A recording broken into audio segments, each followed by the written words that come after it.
nanofotônica. É um assunto interessante e queria dar aqui meu boa tarde. Tudo bem, Everton? Só abrir teu áudio, tá fechado. Aí. Boa tarde, Edson. Tudo bem contigo? Tudo jóia? E contigo? Tudo bem. Estamos aqui prontos para debater mais um tema aí. Então pode iniciar. O que seria nanofotônica? Então, a nanofotônica, ela é a condução da luz para o sistema nano, para miniatura. Como que se dá isso, né? Se dá através de dispositivos ópticos, que eles vão captar a luz e daí conseguir, então, ver ali o que está se passando. A nível de escala molecular, podemos assim dizer. E isso pode ocorrer em grandes velocidades. Então, para se entender o que é a nanofotônica, nós podemos citar um exemplo onde ela é empregada. Quando, por exemplo, você vai no dentista e ele usa aquela luzinha azul para secar ali aquela pasta que ele vai passar ali no seu dente, esse é um sistema de nanofotônica. É a luz que vai incidir sobre um componente, onde este componente daí vai interagir. Então, é uma das formas. Outra forma também que podemos citar como exemplo da nanofotônica são aquelas pulseiras de LED, que quando você vai, por exemplo, num show, eles colocam aquela pulseira para identificar que você já pagou o ingresso, que você pode ter ali o livre trânsito dentro daquele show. Então, aquela pulseira também, ela absorve a luz e daí ela dá a resposta brilhando, fazendo brilhar a pulseira que você, então, já está podendo transitar. E assim vai. Até mesmo durante a pandemia foi muito usado aquela aquele sistema que parecia até uma arma que colocavam na cabeça das pessoas para tirar a temperatura. Lembra-se disso? Sim? Então, esse também é um sistema de nanotermômetro, onde também a luz vai, bate dentro na sua pele e vai dar uma resposta. São algumas formas, né, que a nanofotônica hoje ela atua, mas existem outros campos também. Gostaria de mencionar alguma coisa? Optogenética. Optogenética, que faz parte da rede intracorporal, usa nanofotônica. E a ideia deles é transmissão de dados via luz, e a luz azul principalmente, que é a faixa de frequência que eles trabalham, porque é a faixa de frequência que eles conseguem fazer a conexão com os terahertz.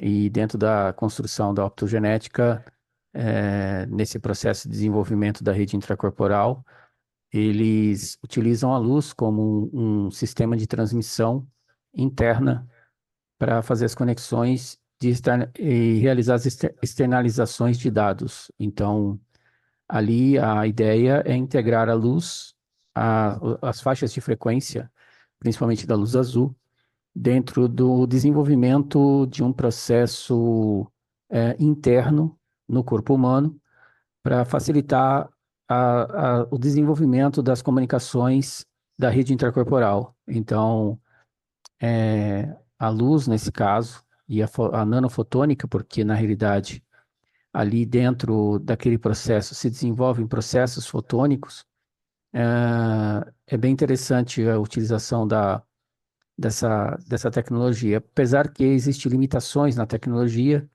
devido ao custo, que é muito alto nesses desenvolvimentos de processos, e também o estudo, o aperfeiçoamento, o desenvolvimento, não é algo simples de ser feito. Tem a questão da dispersão da luz, da absorção da luz, tem uma série de situações ali que são analisadas, não é isso? Isso mesmo. Um outro campo também que é muito usado, a nanofotônica, é na geração de energia solar, através das placas de energia solar. Então, esse é um campo que as pessoas habitualmente veem apenas as vantagens. Então, por ser integração de sistemas, a eficiência energética, recursos que são aumentados, até pode ser usado de outras formas para ajudar na saúde. Mas nós podemos citar aqui várias desvantagens que se tem com relação também ao uso da energia solar junto com a nanofotônica para a produção de energia elétrica. Como você mencionou, até mesmo o custo elevado. Essas tecnologias fotônicas, a nível nanométrico, elas apresentam despesas e também apresentam despesas com relação à pesquisa e à própria produção dessas, então, chapas que são usadas para fazer essa energia solar. E se tem poucos estudos com relação aos efeitos, os impactos que vão causar nas pessoas, no corpo humano, no meio ambiente, principalmente, que não são ainda bem compreendidos.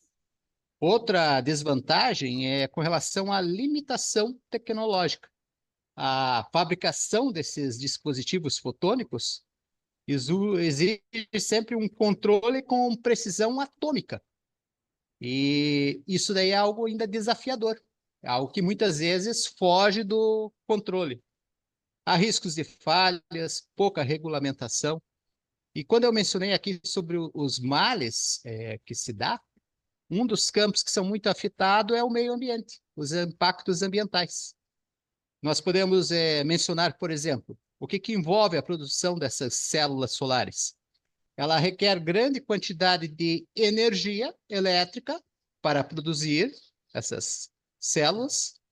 Também requer grande quantidade de água, que depois essa água que é usada para fabricar essas células é jogada ao solo, contaminando assim o solo, contaminando a água, e até mesmo, muitas vezes, tem que ser feita a remoção da vegetação onde vai ser instalada essas placas solares.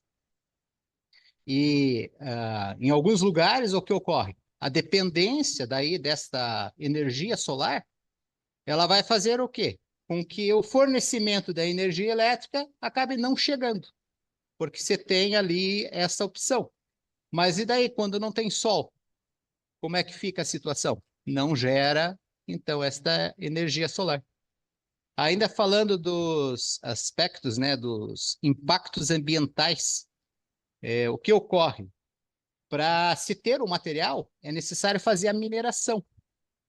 Essa mineração, daí ela precisa usar água, tanto para fazer a mineração, como depois para lavar os componentes. E, novamente, eu venho mencionar, né, que a contaminação ela vai se espalhando. Então, eles trazem esses minerais, mas a contaminação ela continua em outros aspectos, outros campos. Alguns aspectos ou alguns materiais que são utilizados para fazer, então, essas placas solares. Tem o alumínio. O alumínio ele é utilizado na estrutura de painéis solares e a extração dele pode ocasionar na degradação da vegetação, assim como também consumir grande quantidade de energia. Precisa-se também do vidro, que é utilizado para fazer esses painéis solares. Precisa-se do cobre, que ele é utilizado na fiação elétrica dos painéis solares. Precisa-se também da prata. Então, são vários recursos que são usados para fazer essas placas solares. Só que os impactos ambientais negativos devem ser, então, considerados também, quando for feita uma avaliação para se a sustentabilidade dessa energia solar é realmente válida. Concorda com isso, Edson? Tudo isso daí, mais um tanto de coisas, né? Infelizmente, as coisas são dessa forma. Eu vou mostrar aqui para a audiência um material que nós temos de estudo, e esse estudo a gente está desenvolvendo junto, assim, a gente já fez o estudo, mas nós estamos apresentando junto com a doutora Radassa, nós estamos pegando o material que nós produzimos e estamos apresentando para ela, e ali a gente está gerando um debate bem interessante, e eu vou compartilhar aqui a tela para que vocês vejam. E esse material, a parte que eu quero mostrar é essa questão da optogenética, que está ligada à quântica.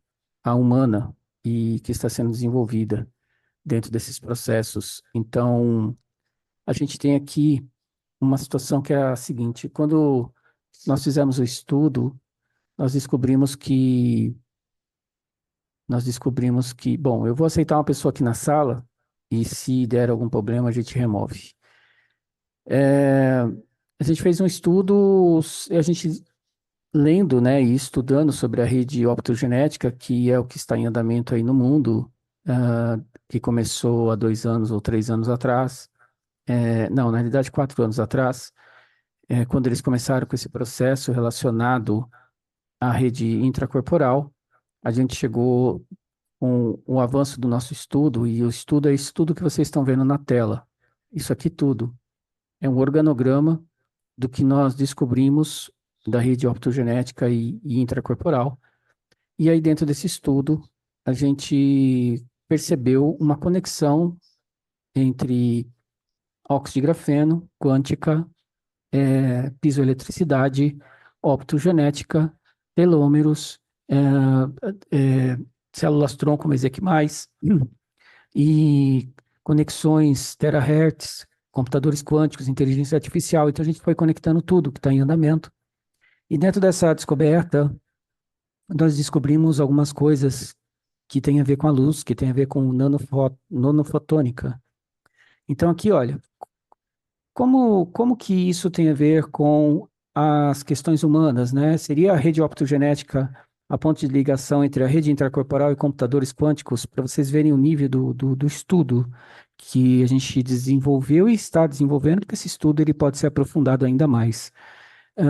Sim, é exatamente isso. A rede optogenética poderia ser usada como uma interface entre cérebro humano e computadores quânticos. Então, para a gente entender onde entra a nanofotônica dentro da rede intercorporal, do que está sendo desenvolvido junto aos seres humanos, a luz, a nanofotônica, ela é a ponte que, dentro da optogenética, conecta as pessoas a interfaces externas, que no caso seriam os computadores quânticos. Por quê? Porque computadores quânticos funcionam em terahertz e o corpo humano aceita e desenvolve processos com a frequência terahertz. A conexão é a nanofotônica. Então a gente entra no campo da optogenética. Em resumo, a rede optogenética pode ser usada para controlar e manipular as sinapses do cérebro, induzindo alterações de estado mental e comportamental. Aí entra o que as pessoas falam do 5G, 6G e as coisas todas que as pessoas comentam aí fora. Na realidade, sim, é possível essas interações, mas não a ponto de ter o controle mental, mas a indução de alterações comportamentais e mentais. É diferente de gerar consciência, é diferente de controle da pessoa. Isso daí não existe, isso aí não há possibilidade. Mas há condições de você criar alterações no estado mental e no comportamento das pessoas. Sim, isso é possível porque nós somos frequências, né? Nós somos quânticos e baseados em energia, que é baseado também em frequências. Então, o ser humano, quando você é como se você sintonizasse um rádio e cada pessoa é singular, tem o seu próprio esquema, e aí você conseguisse ali criar um mecanismo para criar algum tipo de, digamos, interferência. É basicamente isso, tá? Ainda aqui complementa dizendo que a rede optogenética interage com a banda terahertz, assim interagindo a rede intercorporal com o sistema computacional quântico externo. Sim, isso está correto. Isso poderia acontecer através da rede optogenética, que poderia controlar e manipular as sinapses do cérebro. Mas se você manipular as sinapses do cérebro, você diria assim, então você tem o controle do cérebro? Não, não é bem assim que funciona.